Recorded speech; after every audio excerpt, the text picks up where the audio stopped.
Your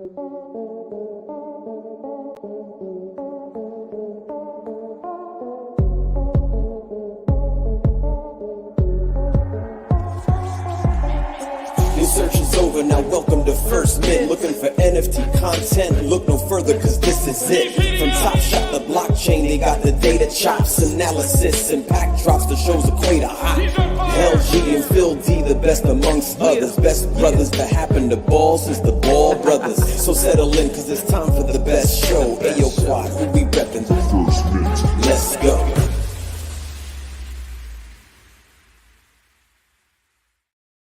Whoa!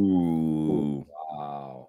What's up? I already know you're going to open with something crazy. I just get the feeling you're going to get into something like some really hot topic right now and be like, "Hey, before we even start the show, shout out NHL breakaway."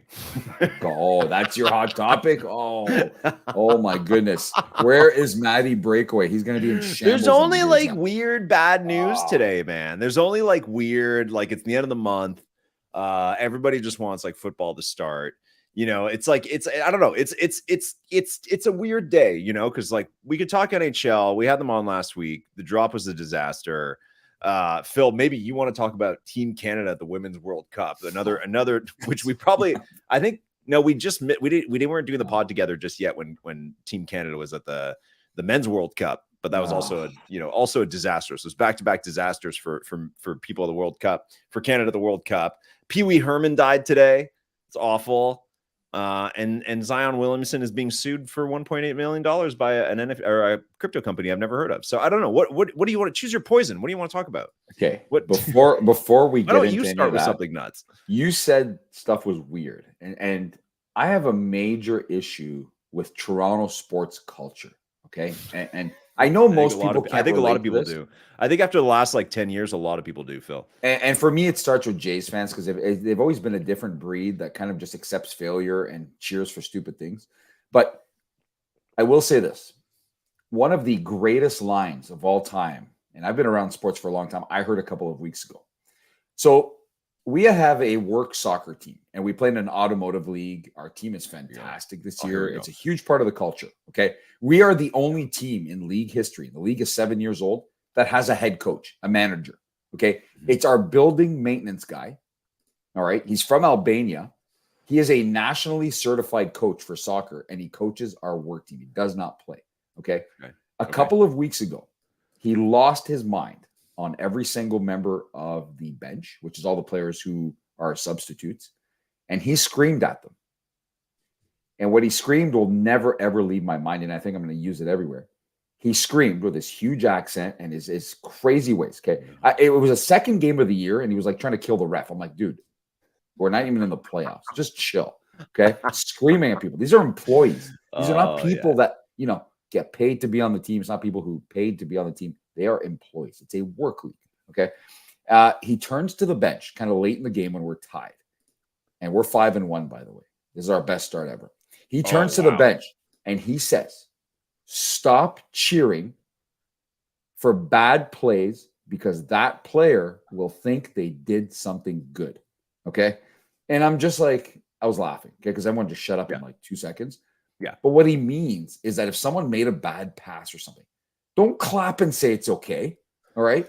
Don't say nice try and things like that. Mm-hmm. Just don't say anything. Okay. Mm-hmm. Because I get his point, right? It's kind of vicious a little bit with work people because some haven't played soccer since they were 5 years old. It's work. Right? It's work. It's a little different. Yeah. It's not like, go on. But he's right though. People were cheering for just about anything. Like someone would like for participation. They were giving participation trophies with their hands.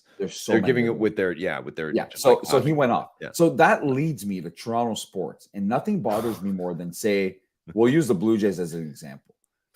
A pitcher will give up 7 runs or something in an inning. Yeah. When that pitcher gets the third out, the fans decide to clap like it's still a 0-0 game, and they cheer this kind of stuff kills me, man. All right, I need to be at every. But doesn't that happen in every sports city? Because I feel like 80% of people at baseball games are people that actually don't really know what's going on during the game, and they just kind of follow what other people do. You know what I mean? So I feel like that's. I don't know. Maybe that's my experience. I went to Toronto Blue Jays games for a long time, and that was my experience. In most cities, yes, But I want to use Boston as an example. And I hate Boston. I hate all the sports teams in Boston. I love the city as a city, but I hate all their sports team. Okay. Probably because they've won so much over the last whatever years. But in Boston, at the Red Sox home opener this year, they went down in the 4th inning of that game, and the fans were booing like there was no tomorrow, booing the home team, not the umpires, not the other team. They were losing their shit, booing the home team every time they do anything. And people were holding signs up like, don't bring your bad vibes around the Patriots and the Bruins, like shit like that. Like, fans went bonkers. And guess what? Ever since the Red Sox have kind of turned it around and are actually playing some pretty good baseball. So that goes to show you, for me, like, I wish the fan bases would be a little more ruthless in Toronto, because I feel like these players and these teams, they know they live in a place where everybody's nice, sort of, and they'll get away with it. When the Toronto Maple Leafs fans threw waffles on the ice, that was like a national incident. That, like, oh God, look how awful these fans are. So, anyways, back to my story. Last night I went to a Toronto FC game, which is the soccer team here in the MLS, and nobody goes to Toronto FC games by choice. The only way you go to Toronto FC game is if you get a call, hey, I have tickets, and not do you want to go? It's, hey, I've got tickets and you're coming with me. That was never even been. I've never even been. I didn't go when I lived there, and I haven't gone anytime I've gone back to visit. Either. I don't think I've ever brought Dad to a game. I've been to many, and I even had season tickets a long time ago. But anyways, so last night I went to the game. Toronto FC this year is quite possibly the worst Toronto sports franchise in history of Toronto sports. Okay. And I'm going to this game. So I'm going in there hot already. Yeah. All right. I've had enough. Pissed. Yeah. Okay. I told the group I was with, we are not going there to cheer tonight. Okay. We are going to sit there and wait for bad things to happen. And we are going to boo nonstop when they do. Okay. Bad passes, missed shots, all that nonsense. Goals by the other. We're gonna boo nonstop. Yeah. So we get to the game. Sure enough, they were playing a team from Mexico. It was a League Cup game where teams from Mexico and the MLS are mixed into these groups, like it's like a mini World Cup. And the team was from Atlas, Mexico. Okay. I knew this going in, but anyways, we were late to the game because if you don't know the Toronto sports scene, unless you plan to arrive 2 hours before, you are missing the first 10 to 15 minutes of a game. Okay, so we're trying to get downtown. There's a beer festival. There's a Fall Out Boy concert. We even talked to some of the people. They're like, it's the first time they come here in like 20 years. Like, they're going, hey, man. It was like gothic everywhere. Okay, it was like chaos down there. All in the same area. Okay, trying to get to the damn. So many things to say about what you're saying, man. No one's actually going to Toronto FC, but you just can't get in the area. So we end up parking, and I hear a roar from the crowd. I'm like, oh, great. The one time we come, this team that has not won a game, LG, they haven't won a game since May 24th. Okay, that's more than 2 months ago. Oh my God. Okay, right. I'm not in any joking. other sports league. That's like that. In any other sports, how many games is that? Because they play what, like twice a week? So you know what I mean? Yeah, they play twice a week. Average of twice a week. So we're talking like 8 maybe weeks 15 of 16 games or like 15 games. In any other sports league, like, or at least North American sports league, like that is front page news. Like how long a team has been losing. You know what I mean? Like anything baseball. NBA, if a team hasn't won in 2 months in the NBA, unless it's like the Pistons, everyone's talking about it. You know what I mean? Oh my God. Like anywhere, to be honest with you. Right? Anywhere. It's unacceptable. Like you're bad at your job for 2 months straight. You know what I mean? Like that's anyways, go on. So okay, much so like the Blue Jays. I'm like, if the next Blue Jays game I'm going to, I'm going there and I'm ready. I'm going to get in a fight with our own fans. I'm ready to rumble at these games. Okay, I'm ready. That's what you do at Blue Jays games. For anybody who hasn't been to one, you fight with other Blue Jays fans. You don't fight the other team's fans. You fight your own fans. There are no other teams fans. There's always that one random fan that stands up with like an Arizona Diamondbacks jersey. Yeah, you don't care. Yeah, that doesn't really. That happens when the Diamondbacks aren't even playing. That guy just has a Diamondbacks jersey and he likes baseball and he just showed up. Every sport here in Toronto has that same thing. Leafs have the same. Someone always stands up in the middle of the crowd with like a Seattle Kraken jersey, and they just go nuts. Anyway, so I hear a crazy cheer, and I'm like, I'm so mad because the last 2 games I went to, Toronto FC didn't score a goal, and it's been a waste of time. Yeah. So I hear a cheer. I'm like, wow, okay. I try to go on my phone to see if we really took a lead in the first 5 minutes. It turns out it's the other team that scored, and there's so many Mexican fans from Mexico that the place sounded like a home game. It erupted. Okay? I'm like, okay, well, that makes more sense. I didn't think we could score. Anyway, so go into the stadium. Sure enough, They play the full 90 minutes and they don't get a shot on target until the very last play of the game. And they didn't score. So Toronto FC lost 1-0. Okay, 1-0. Yeah. So I get up right as soon as the final whistle goes and I start booing like there's no tomorrow. Okay, and I have a few guys booing with me. If like your friends are booing with you? Yeah, my friends are booing with me. Nobody else. Okay. No randoms. Nobody joined in the boo train. I cannot tell you how like mothers and wives and regular dudes that look like they may have booed with us looked at us. Okay. That almost started a fight. Right. That really, really pissed me off that people looked at us like we're aliens.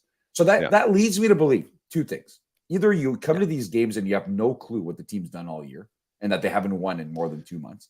Yeah. Or as Toronto sports fans, the culture that's been built here has just been a losing culture where we accept mediocre and garbage teams. Yeah. And you know what? People say, oh, you guys complain, but your teams are always in the playoff. We don't care about that. Right? Well, look at championships, LG. You know, you got the 92-93 Jays, right? The Raptors. And Toronto FC won it. You've got Toronto FC in between there, but there's no one on this planet that could tell you that Toronto FC won a title or cares. Yeah. Right. And even you can tell me how many times the Toronto Argonauts, the CFL team that play in a league of 8 teams, how many times they've won in the last 30 years. It's probably like 6. Did you know that they're off to their best start in 68 years? Are they? Like that? Oh, yes. Since like the Doug Flutie days or something like that? Yes, they're like 5 or 6-0 or whatever it is. And they've never started like that in forever. And speaking of streaks, you mentioned those streaks. Hold on, wait. Hold on. You can't jump topic to topic and not let me say anything about them. You can't just you have to let me at least ask something. I'm dying to hear what you have to say about the Argos. All right, let's hear this. No, I don't give a shit about the Argos. I don't care about the freaking Argonauts, man. No, I want to go back to this booing thing because you started the whole conversation talking about, like, I thought you were going to have a soccer team, like your work soccer team. I thought you were going to have another epic story. I think everybody listening thought it was going to be like your daughter's hockey game final. Okay. I thought we were all in store for that, but it turned out to be just the coach's wise old words to not boo or to not cheer for people who make a bad play. So at what point, like, can you tell me, because obviously if you went to your kid, if your kid's like, 10 and you're watching them and they make a bad play, you're not going to boo them. Mm-hmm. And by your logic, probably you won't applaud them doing a bad play. You'll applaud them doing a nice play. Mm-hmm. So at what point, and you don't want to boo, obviously, people that you work with, because they're people you work with and everyone's trying their hardest in this work, in this work league, but that's not really like a place to boo. What is the line for booing at a game? What is, and I'm not talking like the refs or any of that kind of shit. I mean, specifically the play on the field. What is the delineation for you? Like when do you know that you're in a booing situation that these people can be booed and when can they not? This will come as little of a surprise to you, LG, but one of my favorite things before I answer that at any sporting event is when the referee sucks chants start. I never start it, okay? But when someone does, I love it so much. I'm all over it. But in terms of booing, for me, it's when things, a couple things come into play. When expectations are set at a certain level, whether it be before the season, during the season, whenever it is, okay? But are you talking? I'm not asking. Like, do you only boo at pros, like people who are paid? Yes. Okay. So that's what you got. Okay. So that's what I'm asking. Like that. I'm not saying like why do I boo because because the team's not good. Yeah. No. I mean like your own kids, you don't boo. Other people's kids, you don't boo. No. People that you work with, you don't boo, and people that are also on their work team, you don't boo. But pro athletes, you boo. Is what I'm saying. Like what if you went to like Raptors 905? The G League team, would you boo them? If they had lost like 5 in a row, or 6 or 10 in a row, absolutely, man. Oh yeah, they're getting booed, man. These are professionals. This is their job. They're half pro. They're half pro. Like what about like a single A baseball team? Would you boo a single A baseball team? 100%, man. Say I was at a single A baseball team game in Dunedin, Florida, watching the Blue Jays, like we used to as kids. Yeah. And there's 5 errors in a row or something. Oh, I'm booing. Dude, that's unacceptable, man. No, you're not doing that. Like. And you asked me about the work league, but I'll say something about that work league, okay? Yeah. And that angers me too. Everyone, for the most part, is pretty decent. We have the best team in the league, so we have to be decent. It's 25 people on the roster. But you've got these 5 or 6. I've got to be careful what I say because someone today found out that we do a podcast. It's from the team. Every couple months you tell us that somebody at work found out you do a podcast. Because people talk nonstop. oh, I maybe guarantee you'll end me up on Phil's podcast. And they're like, what? Oh, Yeah.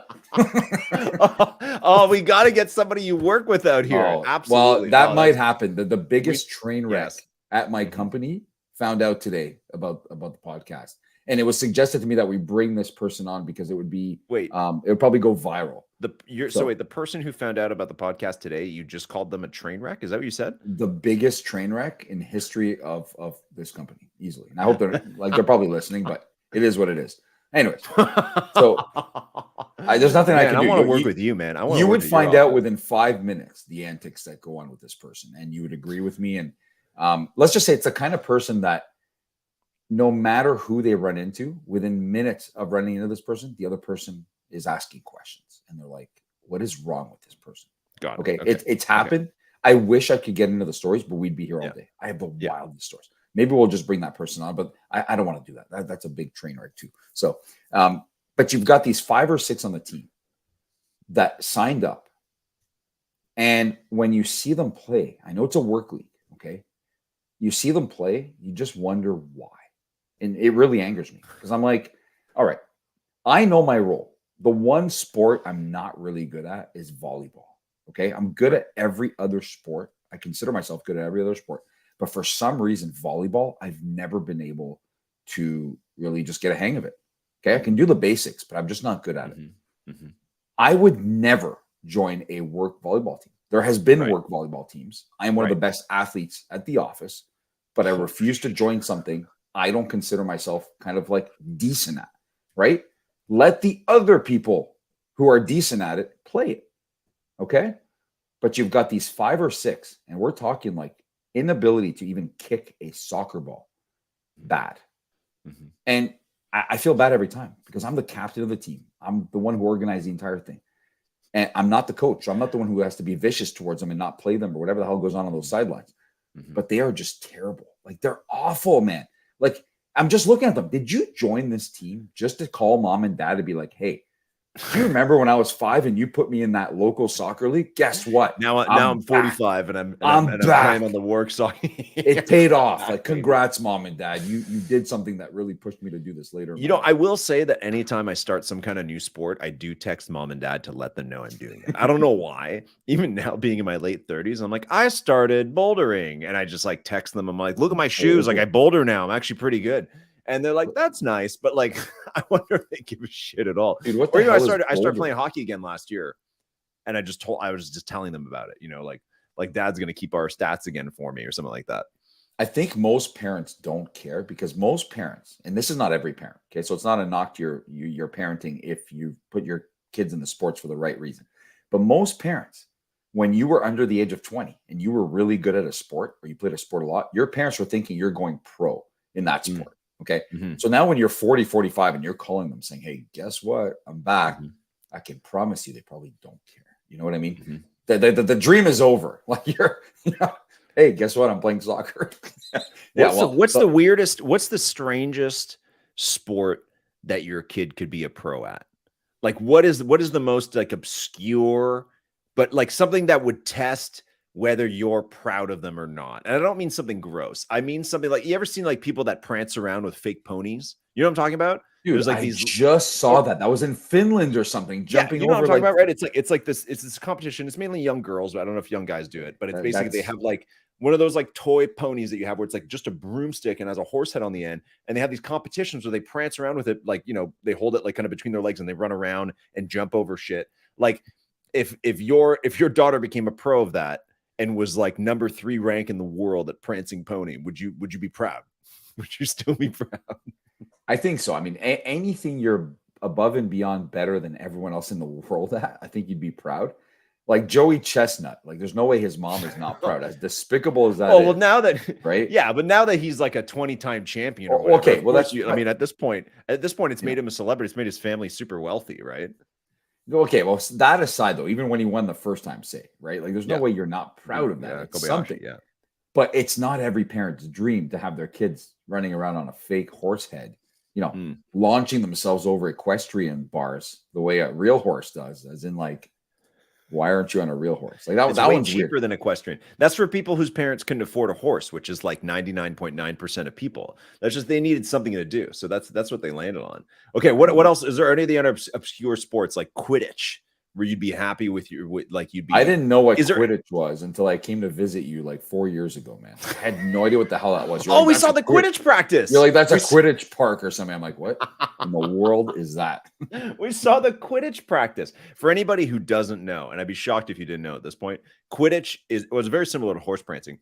It's the sport they play in Harry Potter, and it's an arena sport. And in Harry Potter, it's really even know violent that. because they fly around on the broomsticks. They're on two teams. It's kind of like European handball where there's a ball and they have to put it through like a little hoop that's just floating in the sky, and they like, they're flying on broomsticks, so they're body checking each other at flying speed, which is super fast. And then there's all this other weird shit like a little yellow bug they have to catch or whatever. But people play this in real life, and obviously normal people can't freaking fly. So this happened. I found out about this like 12 years ago, and I lived in Montreal, and I saw people practicing, and it's basically the same rules of the game except not in the air. So they have to play while holding a broomstick between their legs, and it's apparently quite vicious. There's like World Cup of Quidditch. You know what, Phil? Maybe we should stop right here because last week when I hated on an obscure sport, I got a lot of hate for it. When I was saying that spike ball isn't my cup of tea. Oh, I got a saw lot of that. DMs about that. A lot of people saw weren't happy about me saying that. So maybe I should stop right here or maybe I should continue dissing obscure sports. Maybe I should make a power rankings of weirdest, worst sports. But there's like beach soccer and things like that, which is kind of like that's another weird. That's not, but that's just a different form of a it's normal not sport. obscure. It's that's not obscure. Yeah, that's not obscure. It always got me like, how do you become a professional beach soccer player but not a professional soccer player? Like what's wrong? Like what's the right? difference in skill? What did you not have for normal soccer that you do have for beach soccer? Yeah. You know what I mean? Like what? Because that beach soccer would be really hard. That'd be hard on your like shins and your who ankles. the hell wants to running do on that? Your beach like stamina that. too, man. Did you ever try running on a beach? Nobody wants to do that. Okay, what's the most obscure sport that you're good at? And even like a beach like paddle ball or something like that, like something, or I suck at paddle the ball. beanbag. What is it called? Cornhole. Like, is there an obscure sport that you are good at? People be surprised. Cornhole. Okay, I'll tell you what I'm really good at, and this is the most obscure sport, and I consider myself maybe the best in the world at this. And anyone who works in an office will be able to relate to this, or goes to nightclubs and bars. Oh shit! Number one. When I go into our work washroom, okay, Yeah. there's a Okay. huge counter with about 4 sinks or 4 like Okay. mirror/sink setup. Okay, All 2 right. urinals, 2 stalls. Picture it. All right, 4 sinks. So from one Okay. end of the washroom to the other, like the whole where the sinks are, it's Yeah. about 20 feet or something like that. Okay. Okay. It's a decent size, maybe even a bit more. Oh, I know where you're going with this. So when I know wash exactly my what this is hands, gonna be. which Yeah. I do every single time, Yeah. although a lot of people do not, and I know this for a fact. Okay, some people just make the dash. I see it all the time. It's disgusting.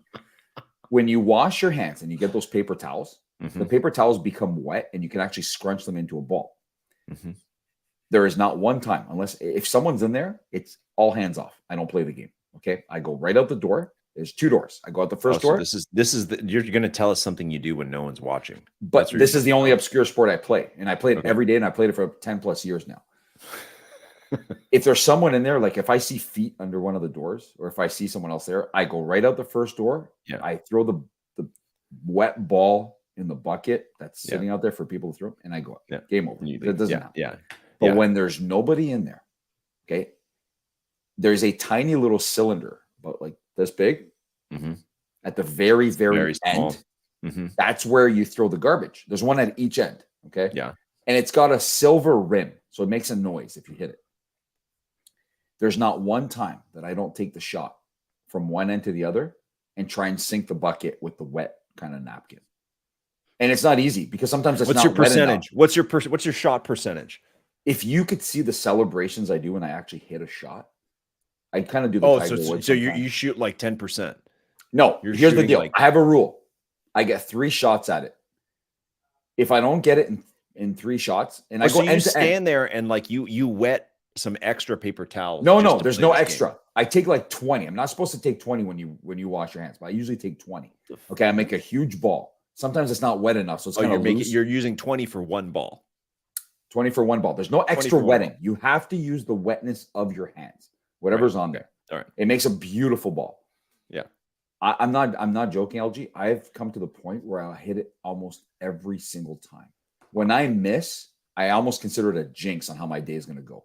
Like, I don't kill myself by doing it. Phil just revealed what time of day is in the bathroom. How did I reveal that? Oh, you mean in the morning? How your day is going to go. Well, that could go for a minute. It's like a 6 a.m. 20 paper towel ball of luck. Groundhog Day style. Will he see a shadow or not? Will he make the shot or not?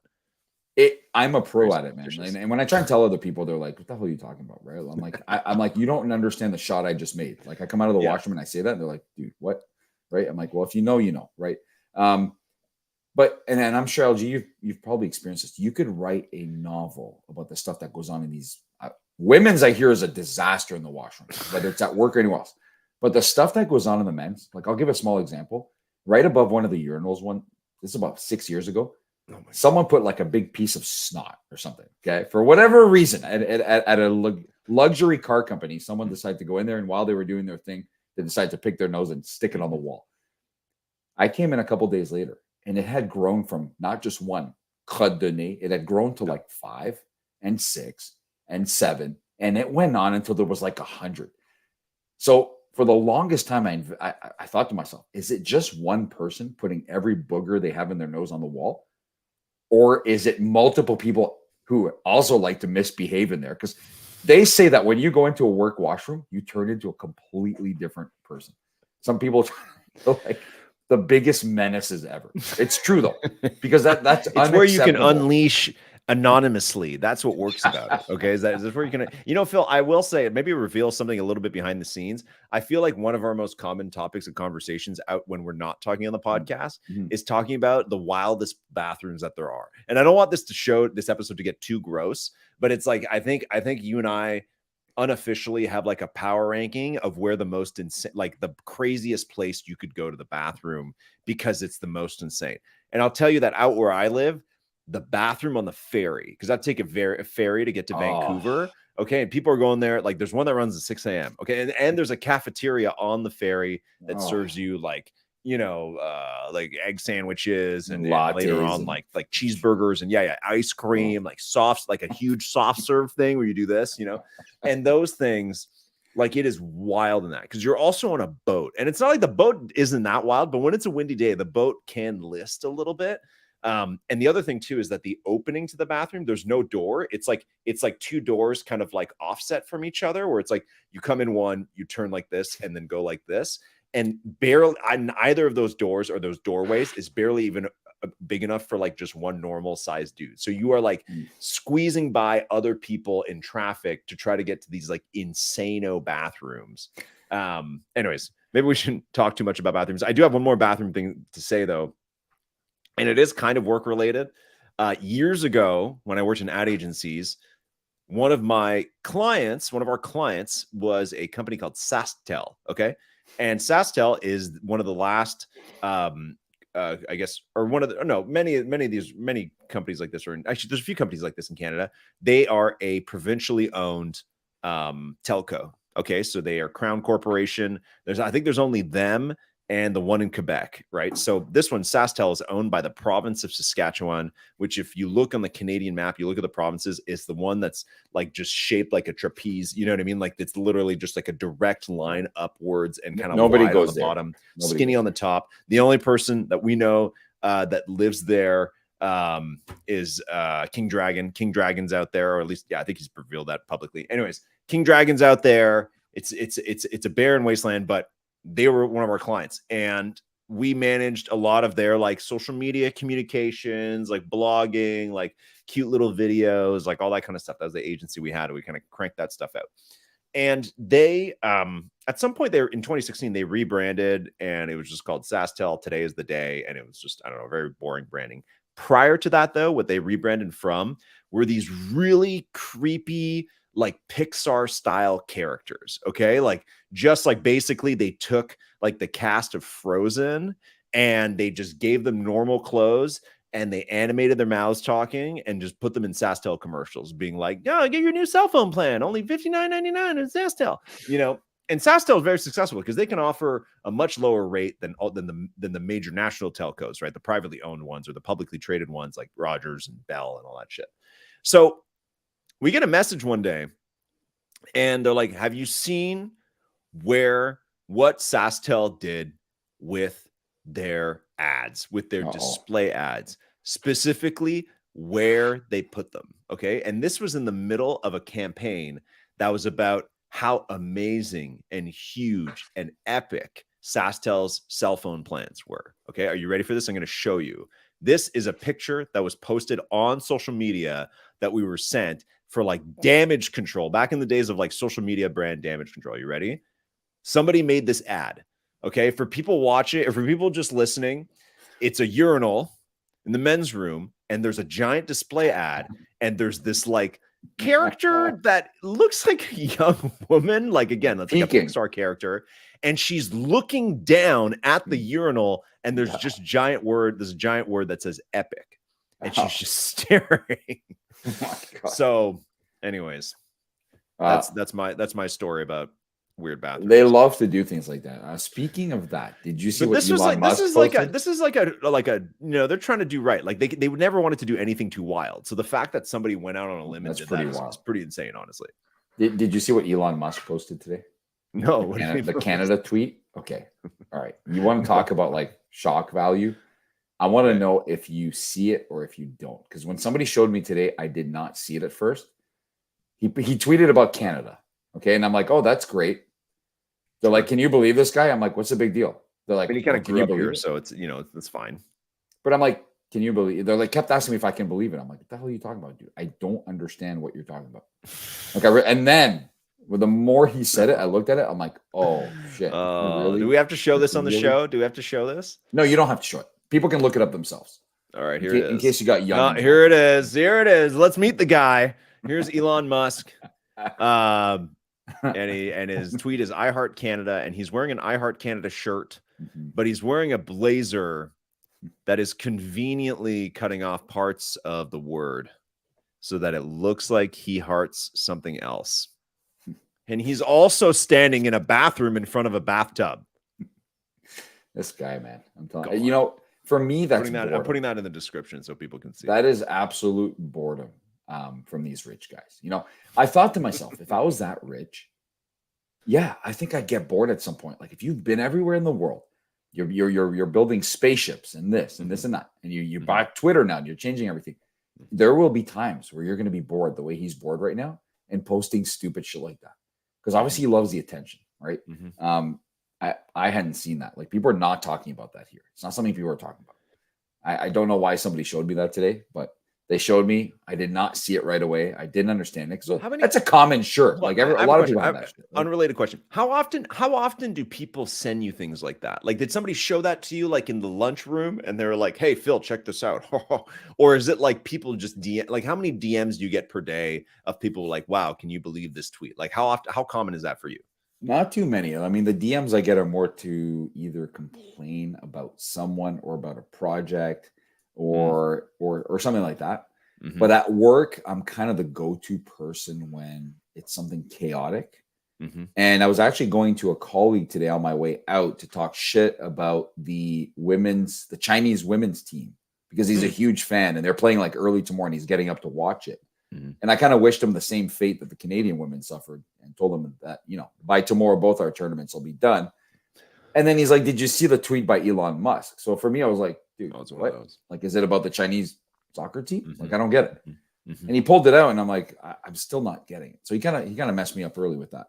But no, it's casual. Like, people are comfortable with me showing me stuff like that. That's not something you show everybody. I don't think you show your boss that.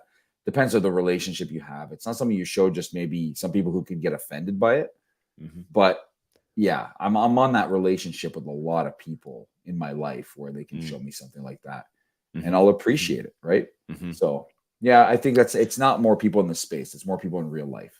That's all right. That's all right. I mean, the space is kind of real life too, but I will say that like, I have a lot of like long distance friendships now with friends that I used to have where most like 99% of our friendship for like the last 5 years has been just sending each other memes on Instagram. Yeah. I think that that's like, and I even do that to you. I even like blast you with memes sometimes.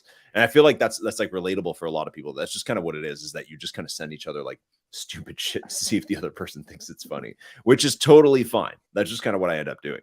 I just received a text replying to something I wrote in a chat group. This is going to relate to what we just talked about, LG. Oh yeah, okay. It said, yes, boo those bums. I don't even know what it's relating to, but it's in a guy's sports chat. Are we live right now? Is this somehow live? No, it's not. It's not. But this is common. That's happening. Why. Who's listening to this? No. I want to know. I want to know. I do want to know from the audience, for people that do write in comments every week. I do want to know, do you guys boo pro athletes? Because this is, let's just come all the way back to this, because then I do want to talk about whether we should boo with different ways NFT projects. And you can see where I'm going to go with this.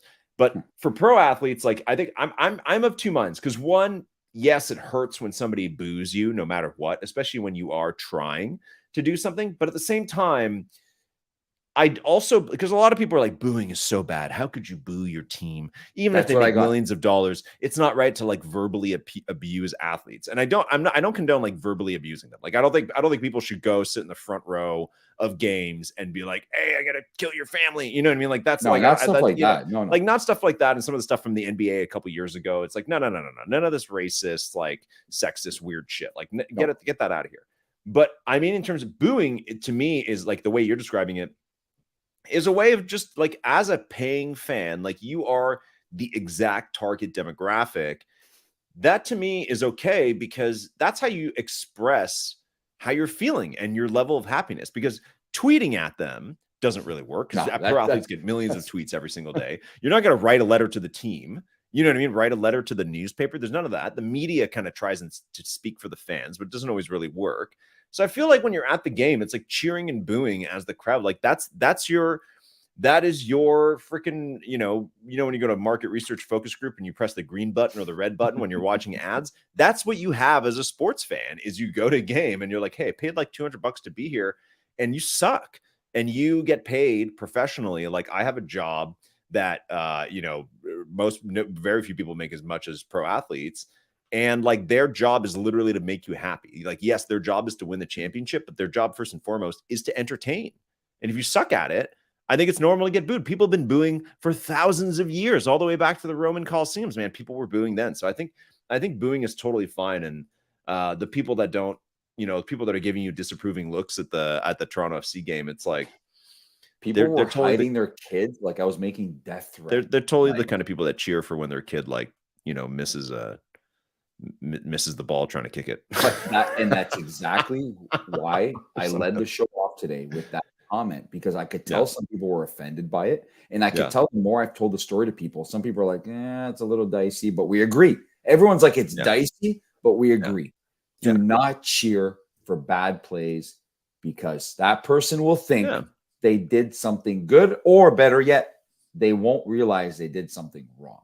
And also watching your kids play soccer or whatever, that's very different than pros playing soccer. You know what I mean? And talk to the pros and people's like common retort will be like, how would you like it if someone came to your work and booed you?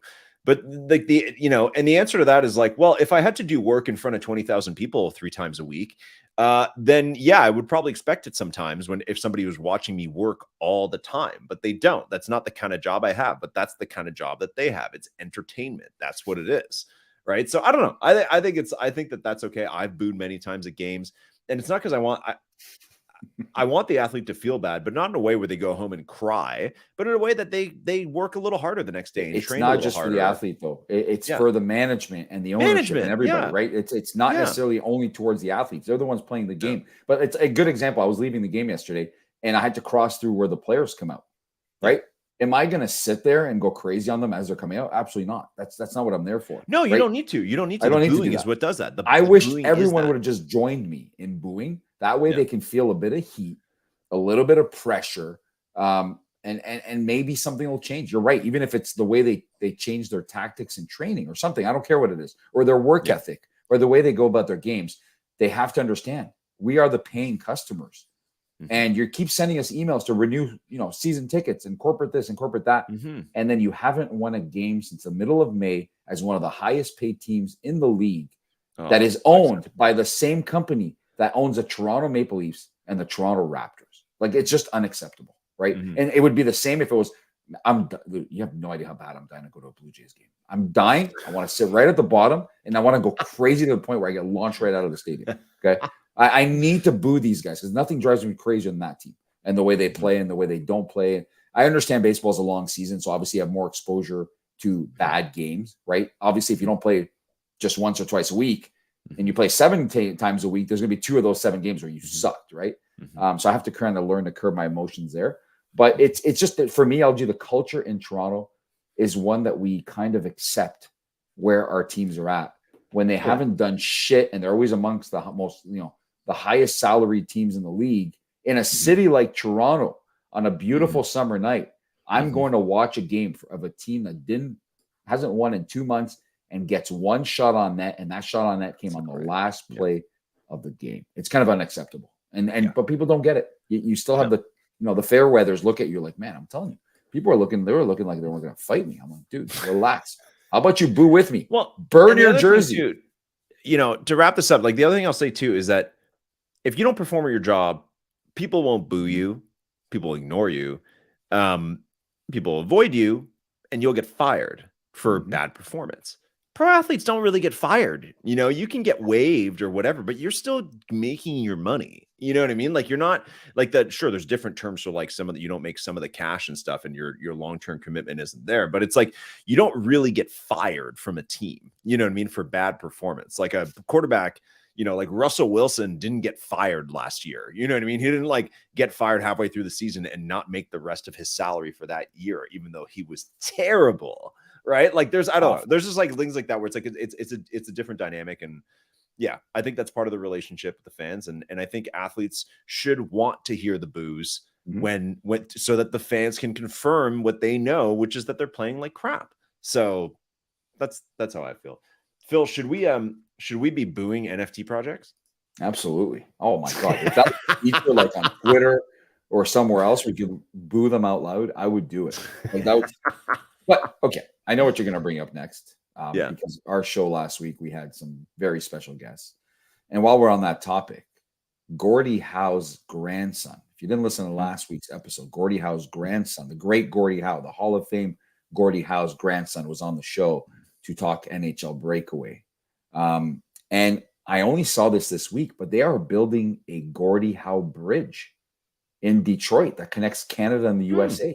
I did not know. It's going to be called the Gordie Howe. Like it's called the Gordie Howe Bridge. Yeah, it's being built right now. Cool. It is kind of cool, right? But yeah, we had them on last week, and we kind of spoke before the drop happened, and we didn't have to say much to each other.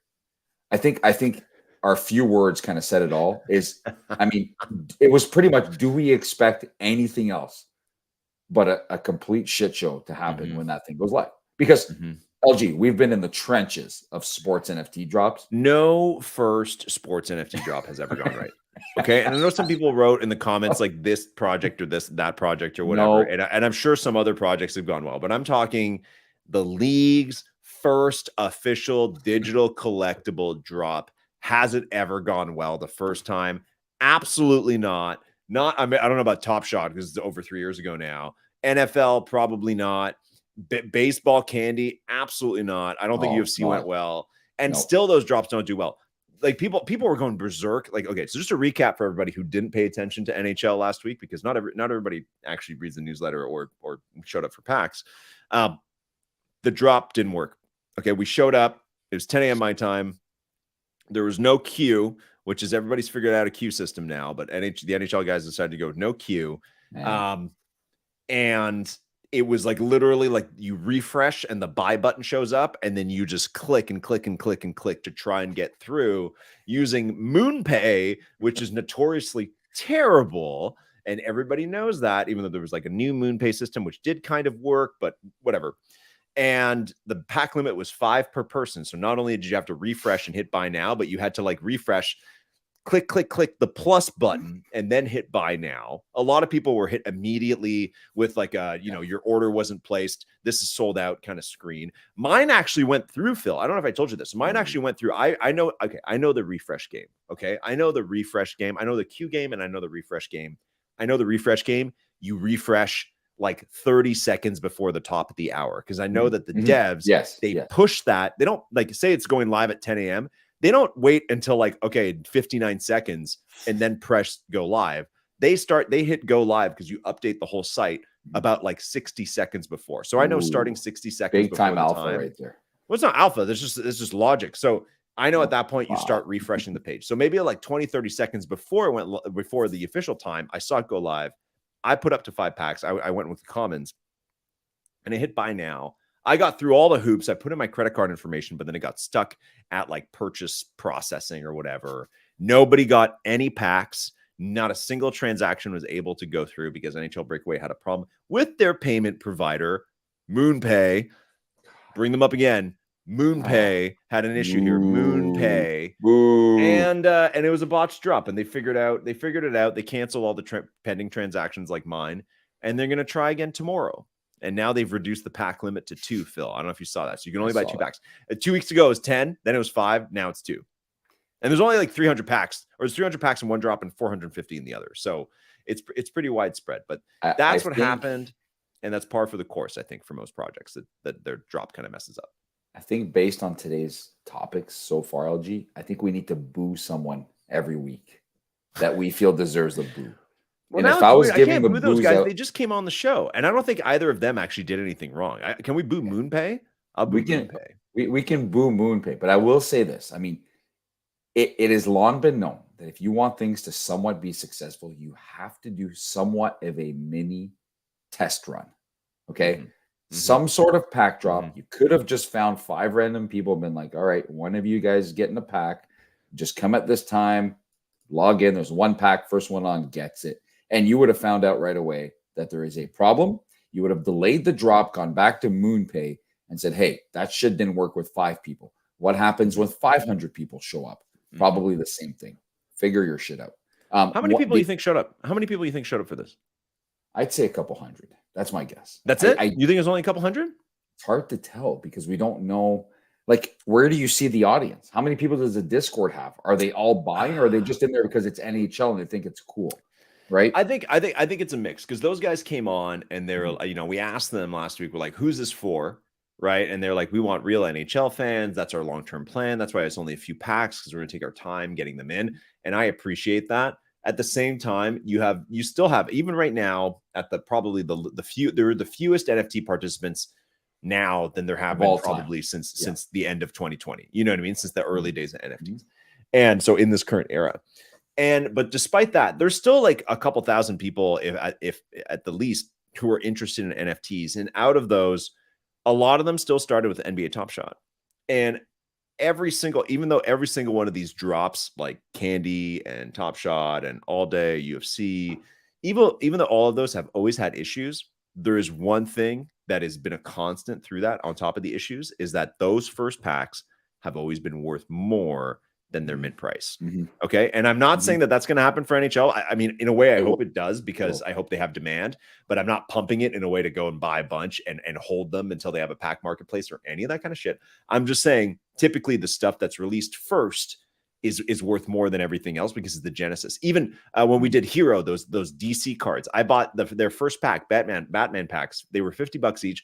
People weren't that interested in them. 3 weeks later, they were $800 each. Are they still Candy did?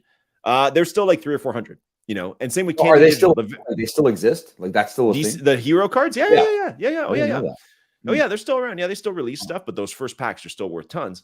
So it's pretty well known that a new IP like that, like an IP with history, which the NHL has, that those first packs are going to be worth a lot. So I think a lot of people came out of the woodwork for this. A lot of people were like, okay, I'm going to buy them. They're very inexpensive. $9 for the base pack, $59 for the opening ice pack. So that's very little compared to the broader scheme of NFTs. So I would say 2,000 people showed up to buy something. Wow. I would say it's that much. Although it was only people who'd been accepted into the beta, so maybe it's less. But I think a lot of interest, because I saw people in the Discord saying hey, like, oh, I'm not registered for the beta. Am I still going to be able to buy one?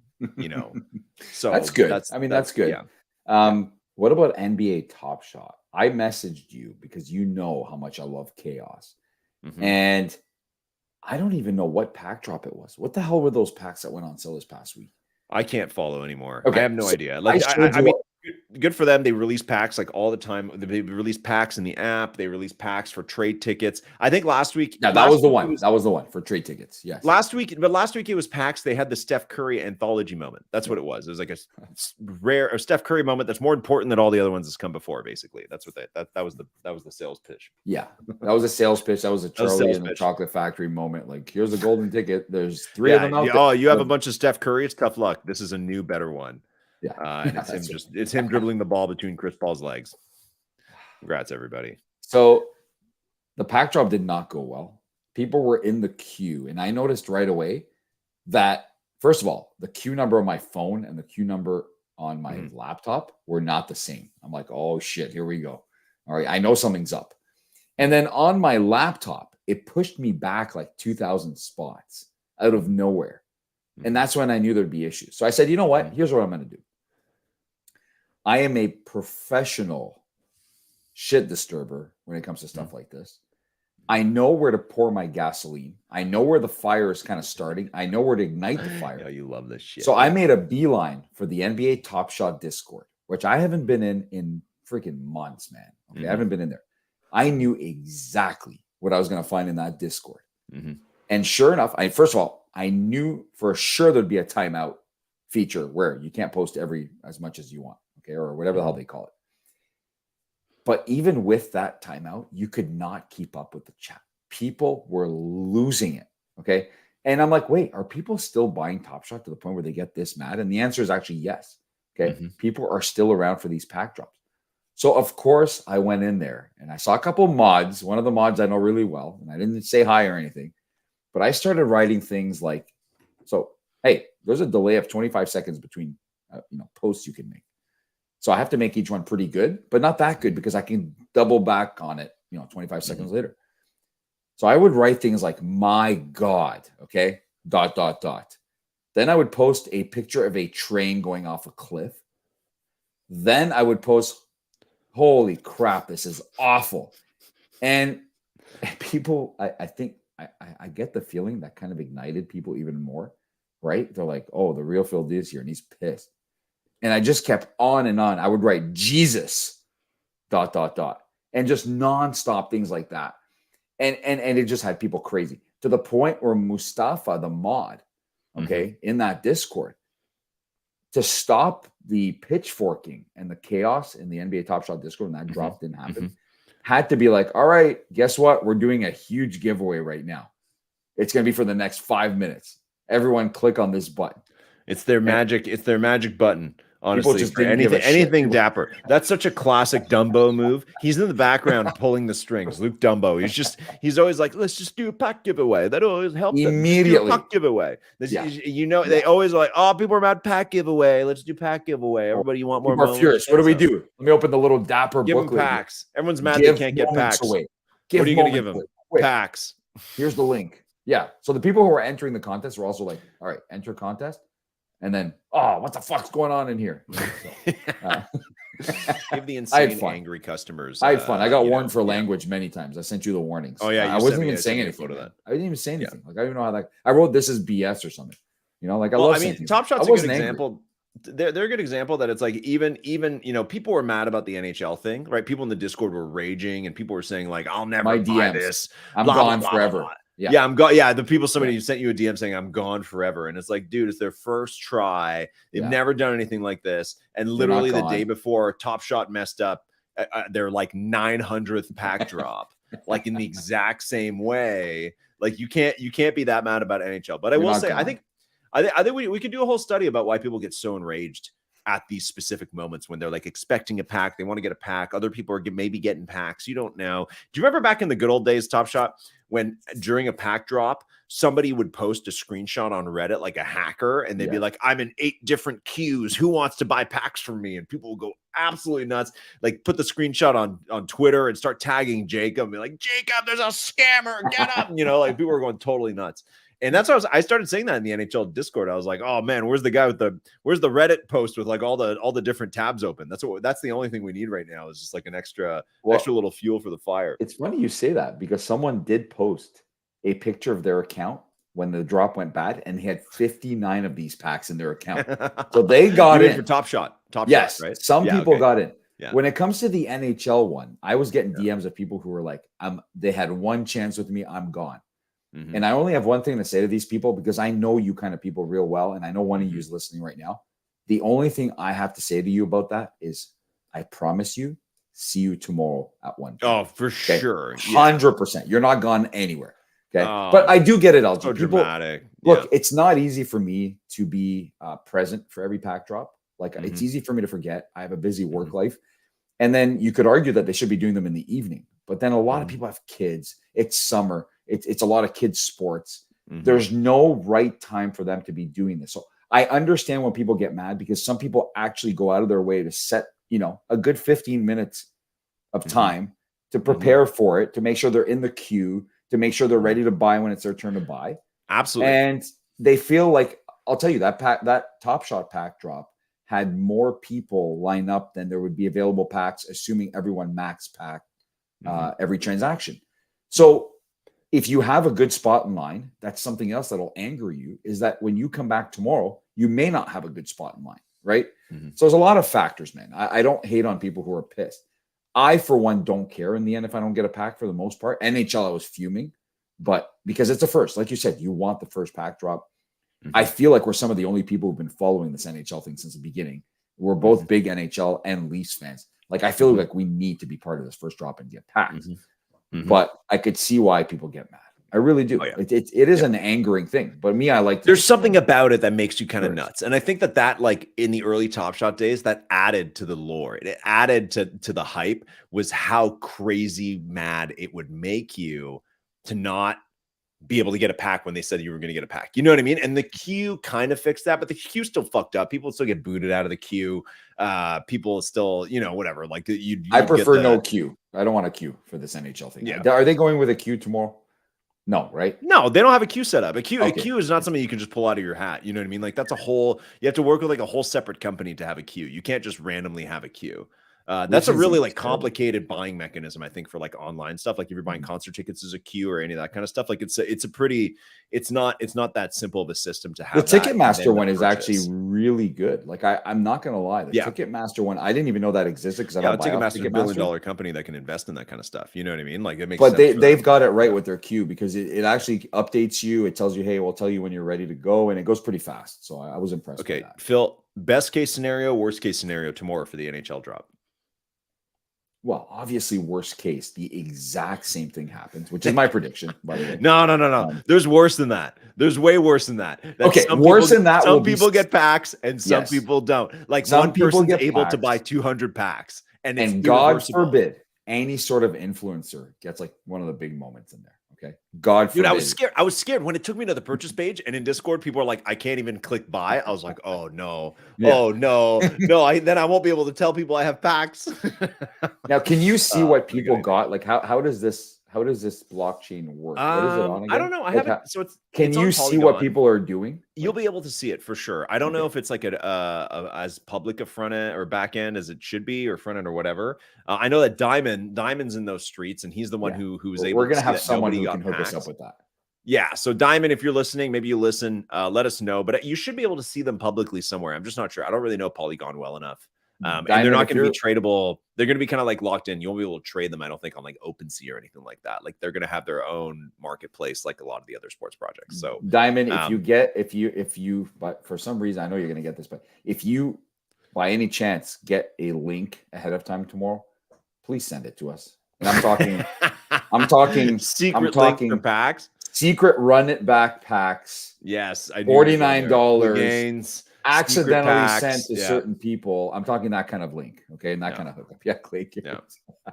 Clay Gaines. That's a guy. I feel like Clay Gaines is a kind of guy that I don't. Have we talked to him on the show before? I feel like he's been on a live show. We've talked to him somewhere. Show, hasn't he? He has. He's been on a live show.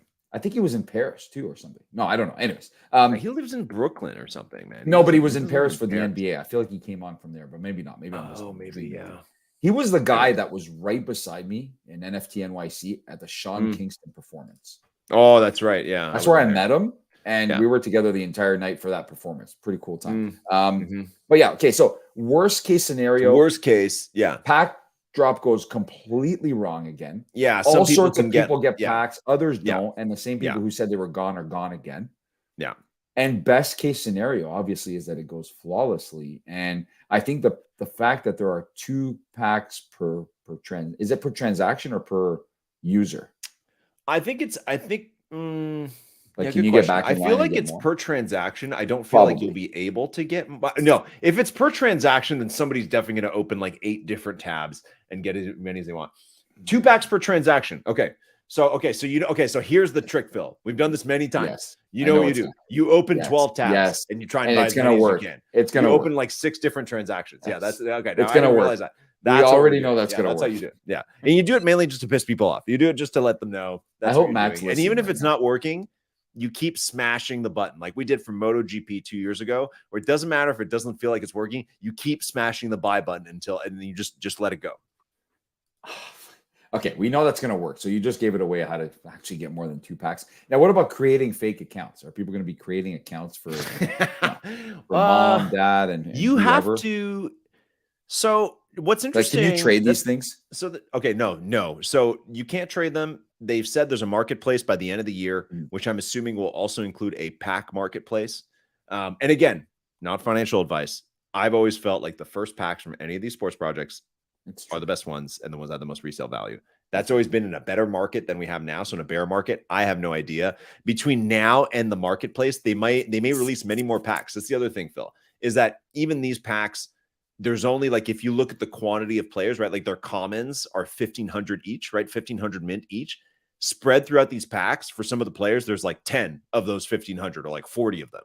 Yeah. You know what I mean? So you might pull like a Connor McDavid, and it's one of the only ones that exists right now. But probably by the time they have a marketplace, they'll probably have a lot of those in market. Yeah, you're not only having one Connor for a whole year. There's 0 chance of that. They should. No, you can't. It should be honestly. If I had my way, and there's no like players union rules or anything that kind of shit, it would be like for every new highlight you make, I'd make an extra Connor McDavid one. Like that's the level at which there's more attention on him. And he's more exciting than the rest of the league, is that I would mainly just make Connor McDavid highlights and then occasionally make highlights of other players.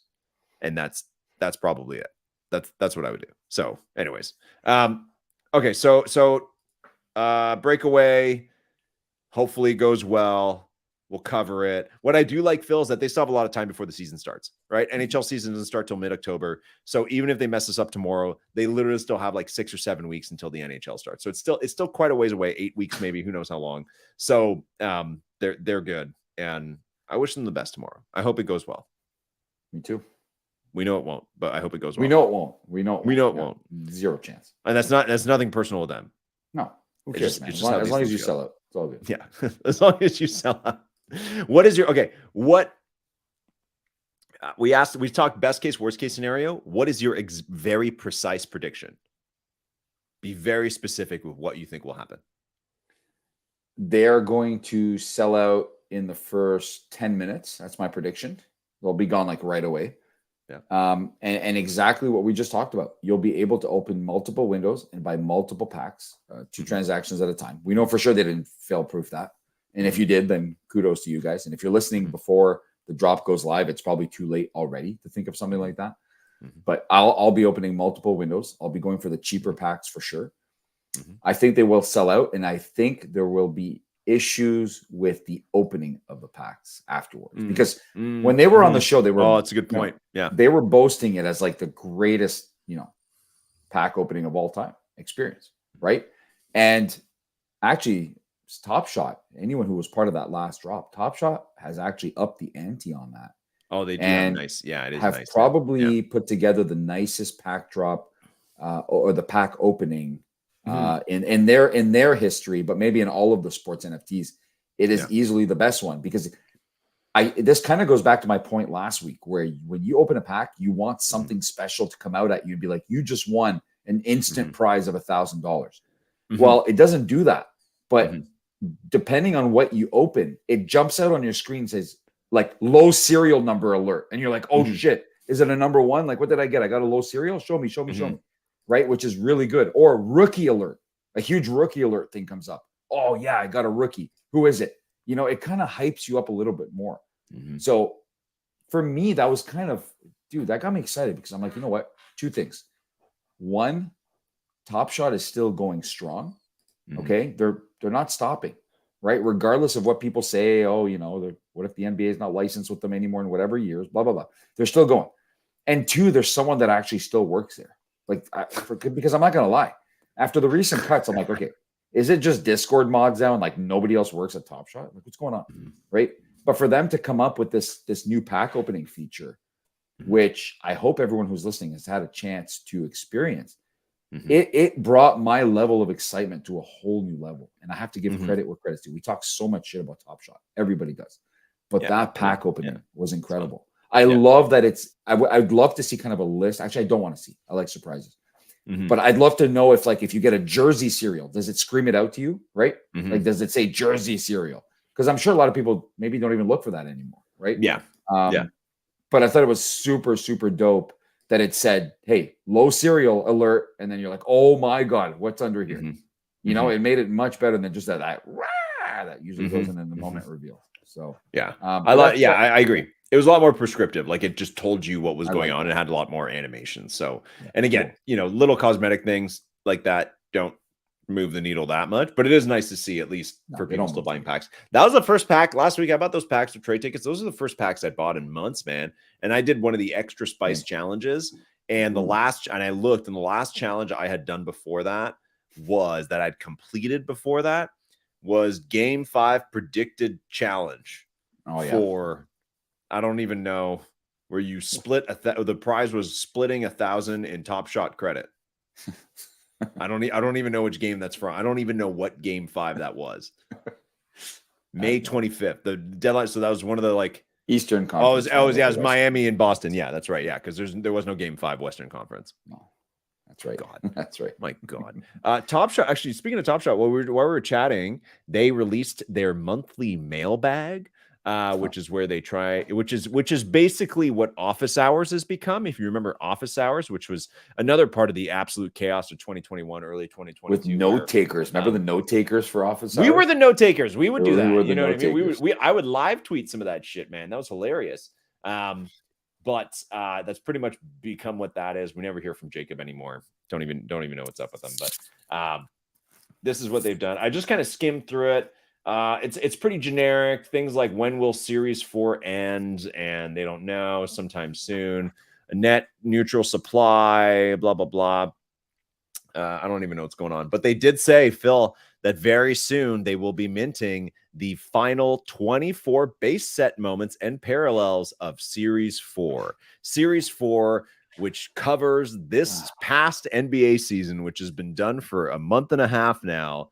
There are new moments from that season coming out, most of them from stars like Anthony Edwards and Kevin Durant and Klay Thompson, but also, Phil, there are 3 new rookies coming out in these final moments.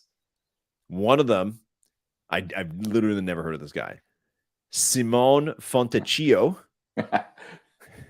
Do you know who that is? No, do you know who that no is? idea. No, you don't know. He's on the Jazz. He played in 52 games this year, and he had a season high. He's 27 years old. He had a season high 26 points on March 24th against Milwaukee, so that's pretty good. And there's also Dylan Terry on Chicago, who played 38 games this year. He averaged 2.2 points. 1 rebound, 0.6 assist, and his season high was 13 points on February 16th. Also against Milwaukee. Milwaukee loves giving up points, big points to obscure rookies. So, anyways, it's a great way to spend the summer, is just minting. Well, I mean, you have to release rookie moments. I mean, at the end of the day, I know, but what's the cutoff, man? What's the cutoff? Why wasn't that done? That game was in March, you said, right? One of those games. Yeah, I know you have to release rookie moments, and I know we want them to stay consistent with mid counts, but holy shit, neither of these guys needs 4,000 moments. Oh, You know what I mean? Like there shouldn't be 4,000 of either of these dudes plays, whatever they're going to be. That's, I don't know. It's a little, that's, I like, you can't, it's, listen, man, we're already thinking about next season. People are starting to make their bets for next season. You're still releasing rookie plays from mid-February. I think it's just, they're sticking to that distribution plan. And I think it's a little too much. Another fantastic feature they just released. I've been begging for this for a long time. Is the actual mint count no longer says the original mint count. It's actually how many are left that have not been burned. That's right. I've been asking for this because in the past they've had like, okay, this is a 10,000 moment. And then at the bottom would say like 900 have been burned. So then we all know that the true count is 9,100, whatever, right? But now it actually says it at the top as its main number. It doesn't say on the cover of the moment how many it was originally minted at, which I love, right? And it brings a good point, though. People who buy the cereal, the perfect cereal, all got screwed by this. Oh, yeah. Because the perfect cereal. Oh, you mean the final cereal? Yeah. So the perfect cereal number, which was, like number 10,000. 1222 out of 1222.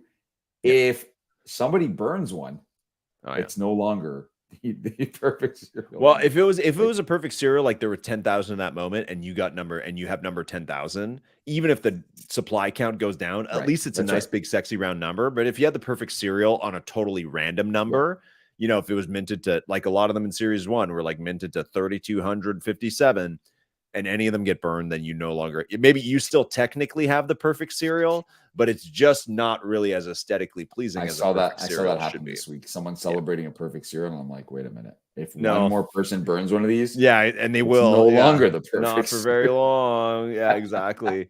I mean, that is an interesting feature for sure. I find that now, like, I do agree that that's really nice to have those numbers come down. I think they should round up because I find it really confusing to look at the site now and it says that you have number 9,833 out of 9,342. You know what I mean? Oh, I didn't see that. Yeah, that's weird. You know what I mean? Because then it's like, because it's good that the second number is like the lower mint count that's reflective of reality. But then it's like you're looking at it and you're like, I don't even know. Like, I think it's hard for a newcomer, even for me. I'm like, I don't really know what this is. If they round it up to, it's like, hey, there's 9,300 of these, or like 9.3K or something like that, I think that would be like a welcomed kind of tweak. But I think just looking through the marketplace, it's even, and it's already super confusing because the mint counts have varied enormously. So I think it's still kind of confusing to have it that way. But I'm not serial chasing. You know what I mean? Like, I don't really care. I'm also the mindset that it's like, it's nice to see that for those huge mistake 30, 40K, 60K mint moments, which is insane to think about now. And it was insane then, but it's still insane now. Showing that those have been reduced to 27,000. There's still 27,000 of them. So I think it'll take a while. I think over time that feature will show, its value, but I think initially it's okay. I agree. That's my thought. That's my thought on that. Oh, Phil, did you see, I mean, this is sad news today. I don't know if there's any other like Top Shot stuff you want to chat about. Part of our childhood passed away. Yes. Kiwi. Paul Rubens. Okay. Yeah. So I saw this and a bunch of people were sending it all over the place. Okay. But correct me if I'm wrong, and I'm probably wrong on this. Had Pee Wee Herman, like the guy, not become like some super pedophile or something like that? Like, what's his story? I actually read up about it today because I was curious about that. So the first thing there's that happened to him in the early 90s, they nabbed him at an adult theater. Which is not that's not really, I mean, it used to be like illegal and there's no adult theaters where you can just go and sit there anymore. They don't exist anymore. Do adult things. It's pretty weird, but there's nothing like that's not hurting anybody. So he did he expose himself to people? Is that what he did? Or I don't know, because indecent exposure could just mean that you're sitting there half naked. You know what I mean? But I don't know. Anyways, that's I think it's a little bit more subjective. In the early and then he was like blackballed from Hollywood for like 10 years because of that. And then it wasn't until he had a year where he did Mystery Men and the movie Blow with Johnny Depp that was about like drug smuggling. He's in that. He's like one of the drug connection guys. Who then that kind of like revived his career. And in like 2012 or something like that, it's very gray. Like they raided his house. Oh, that's what I'm and thinking of. found some stuff on his computer. Mm. And it's very like it's not exact what was on there. It was a lot of like porn. Right. And some like there's some suggestions that it was like, yeah, underage, but then he had said that it's just Rob Lowe's sex tape. Like it's really weird. And he was never charged with a felony for that. Okay. So he just got like a basic charge of like, I don't know, something like like whatever the lowest level charge of like pedophile is you can get. He had that, but he didn't go to jail and is not like a registered offender or anything like that. So obviously sounds terrible even when I'm saying it, but I don't know. I was reading about it. I was like, so wait, is he actually that? Was he actually that? But hello, what just happened? Oh, sorry, I muted. I was gonna say, like, I almost freaked out. At the end of the day, I still today, when I saw that, I was like, I just have to watch like a clip from Pee-wee's Playhouse. Don't tell me the last. Watching watching 3 seconds of that is nuts. It is nuts. I don't know who came up with that show. Maybe it's him. I know Tim Burton did the movie Pee-wee's Big Adventure, and you can tell it's Tim Burton because it's fucking crazy. But it's like the stuff in his regular TV show, which mom would let us watch.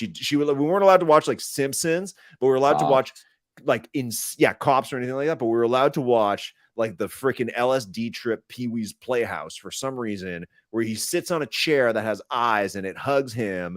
And there's like a talking TV and there's a genie in a box that goes like Mecca like a high, and they go on a carpet ride and shit. Like I'm just watching it for a couple seconds. I was like, this is nuts. Like there's no way I would allow anybody to show this to their children today because it's completely insane. Like it's one of those TV shows you're like, they can't make this anymore. Like you can't allow this. You know, this is not, you can't make this. I saw a clip of what came before Pee-wee's Playhouse. So he did movies before, but what was the original show? He was Pee-wee Herman. Yeah, as Pee-wee Herman. Somebody posted the last clip ever from that show, whatever it was, the first show he did, where he's Pee-wee Herman. And it's the most bizarre thing. Like he's got like a cape on and he's flying through space, just like saying goodbye. It was super weird. Maybe it was the last Pee-wee. Right. Is that what you're thinking about? Herman last scene. Cheech and Chong's next movie? Is that what you're thinking about? No, it was a show. It was a Pee-wee Herman. Because his first appearance on screen is in Cheech and Chong's next movie, which I didn't know. It came out in 1980. I don't know. Yeah. No, it's not that. Anyways, I know. I'm not defending any of the stuff that Paul Rubens is the guy's name. I'm not defending any of the stuff that he did. I was just curious. I read about it and it brought back, and then seeing the clips brought back some memories. I watched this clip where he goes with the genie and they go on a carpet ride through like India, and the footage of India is in black and white. Like it's just like an insane, like it's so crazy. I feel like anyone who watched that got a little messed up growing up. Like I feel like looking back, you're right. We definitely got a part of both of us got messed up watching that show. No doubt. Oh my god! Because you're right. I did not remember until earlier today what the hell the show was and what it is we were watching. And you're right. Like I would not let anybody watch that show today. Like it's messed up, man. Like it's just weird, all around weird, right? Okay, hold on. Let's see it. Let me see a clip. Let me pull it up. I bet you a lot of people are not too familiar. Here we go. Don't remember. Okay, here we go. Okay, let me see. Let me know if you can see this. Okay. Now it's time to play with me. Okay, Magic Screen. Super.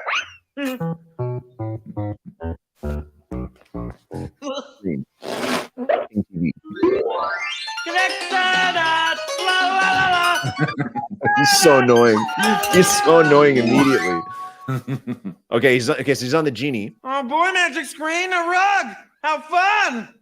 Okay. It's not a rug, Pee-wee. It's a carpet. Oh. Well, so what's so special about a carpet? What kind of carpet would you find in a magic screen? Oh, here we go. Oh, now it's flying. He's on a carpet. Magic! It's a magic carpet! I wish Zombie was here. Wish? Oh, here we go. Wish? Hey, Zombie! Okay, so everybody knows that the genie was in the box, and now his head has appeared on the carpet with Pee-wee, and now they're sitting. Let's go for a ride! And they're gonna have this is like Aladdin Whole New World type of scene. See what I mean? They're flying through black and white footage of India, like or whatever this is. I don't even know what this is. Look at the sheep. This is absolutely brutal. I think that was Canada. I actually think that was like around here. Oh, he's waving fisherman, at the, yeah. the fisherman out in the ocean. The deadliest tattoo. Oh, the carpet's running out of gas. Oh, they fell off the carpet. Eugenie's head is just. Oh, see, he's in the Jerry. Hey, This is he's creepy. in the chair that hugs him. This is creepy. Look at that cat in the background looking at him on the wall. Whatever that thing is. That's a map of the United States. Oh. That's what that is. It's a map of the U.S. with a face on it, and it's also a clock, and it has an insane like look on it. Anyways, I'm gonna put this clip in the comments so everybody can watch it. You said something today on Twitter when you were talking about Mattel and stuff. You said you're dying to see who was in that Barney costume. I want to know who the hell was in that chair with Pee Wee Herman sitting on them in weird positions, hugging him nonstop, and how that was controlled. Man. Were they like, okay, hug him as much as you want, just keep holding him? You know, like, man, I don't know. I don't know how they did that. Like even just watching the intro, there's like a million different animatronic like characters or like puppet characters in his playhouse. So it's it's super twisted. Yeah, what I said on Twitter was so apparently just to finish that they now that Barbie has been a huge success, which we briefly talked about last week, it's really clear that like now every single movie studio has decided like, hey, we're just going to make our own version of Barbie, right? Because that's how the film industry works. Like there's one tech industry, same thing. One thing proves to be an unexpected success and everybody tries to capitalize on making the same thing. So Mattel has announced a cinematic universe, and the image they used in one of the press releases was an image of 4 different IPs: Barney the dinosaur, Uno the card game, a Magic 8-Ball, and Wishbone the dog. And that's apparently the movies that Mattel is going to be making in the next couple of years and try to make them like Barbie somehow, which makes no sense at all. If Uno is like a mobster thing or something like that, like I'll watch, but that's ridiculous. We had an 8-Ball. We had a Magic 8-Ball, and not that kind of 8-Ball. An 8-Ball, like like the thing you would shake, and it would you'd ask it a question, and it'd be like, I don't think so, or whatever. Well, okay. People are finding out. You had one in your room. You had one of those in your room. You had one of those. You had one of those Magic 8-Balls. Did you not? I did. It was so faulty all the time. Like it would tell you the same damn thing over and over again, no matter what. Am I gonna suck in this exam coming up? It'd be like, hell yeah. You know, when you're a kid, you kind of believe it. You know what I mean? Like when you're a kid, you kind of believe in fortunes, or even your like fortune cookie store. It's like when you read a fortune cookie, even as an adult, like part of you still kind of believes it, which is kind of funny, even though you know it's not going to be true. So, anyways, close your ears, kids. Phil, did you end up going to see Barbie? Did you see Barbie in the end? No, because no Barbie. Okay, so what I heard, without getting into politics or any of that stuff, is what I heard from a lot of people who went to see it. And I usually don't listen. People said that all these men were going with their wives, girlfriends together to see it because they figured that they'd be going to watch, and I quote this, a bunch of hot chicks. Okay, this is what I heard. Okay, and apparently guys were coming out of there. That's disgusting. So furious. Because apparently the movie, if you watch the movie and you're a woman, you come out of there hating men, like despising men. I don't know what goes on in there, but that's what I've heard. Is that if you are a woman and you're going to watch the Barbie movie, you will leave there hating men, like hating them. Yeah. So when I heard this, I'm like, okay, I people are saying all sorts of stuff. I don't think it's my vibe, to be honest with you, to go watch Barbie. I don't know what the reviews are like. I didn't hear about the reviews. Like, I don't know what rating it got. I don't know that. I think the ratings are like through the roof, man. I think they're really being very, very well received. I think people love this thing. There is a comeback in like 89% on Rotten Tomatoes. 89%. 89. Are you joking right now? 89%. 86% audience score. I gotta check IMDb. That'll be the real deal. Let's see. Yeah, IMDb is the place, man. That's good. All right, Barbie. I'm gonna check it. Here you go. Barbie. I like we're spending time looking up Barbie and like the reviews, but we're not going to see it. We're not going to see what's it on IMDb. 7.5. I usually, if a movie is above 7, I'll give it a shot on this website. I'm not giving this a shot. I'm not wasting my time with this. Come on. When it comes out on Netflix, you'll give it a little whirl. Come on. Would I prefer watching Live a Little Mermaid over this? I don't know. Maybe. It'd be a tough choice. Yeah. Little Mermaid or Barbie. I don't think I can watch Barbie. Is the Barbie girl song in there like the I'm a Barbie girl? See, that's what I was right? going to bring up actually, is that Aqua, that band was nuts, man. That was like that it feels like this movie is basically like fashioned after that. Like it seems like a very similar world, but I don't actually, I wouldn't be surprised. It should be in there. That band should be in there. Aqua, that Swedish band or whatever they were. They should totally make an appearance in there. Okay, Phil, last question for you before we wrap out. Right now in the world of sports, is there anything going on at all outside of Women's World Cup, which now sucks a little bit more because Canada's out, right? So it sucks a little bit more because the games are at midnight for me. That's why for people go fucking nuts, is that even the Canada game was at 3 a.m. for me. So there's literally no way for me to watch. At least I think like the Men's World Cup and Qatar was like, at least it was like 6 a.m. for me. It was a little bit better. These I cannot watch these. So I'm gonna watch even less than I did. So is there anything else going on in the world of sports right now? Well, I mean, on your radar. So I usually turn on ESPN first thing in the morning when I'm home, and I'll watch First Take and things like that.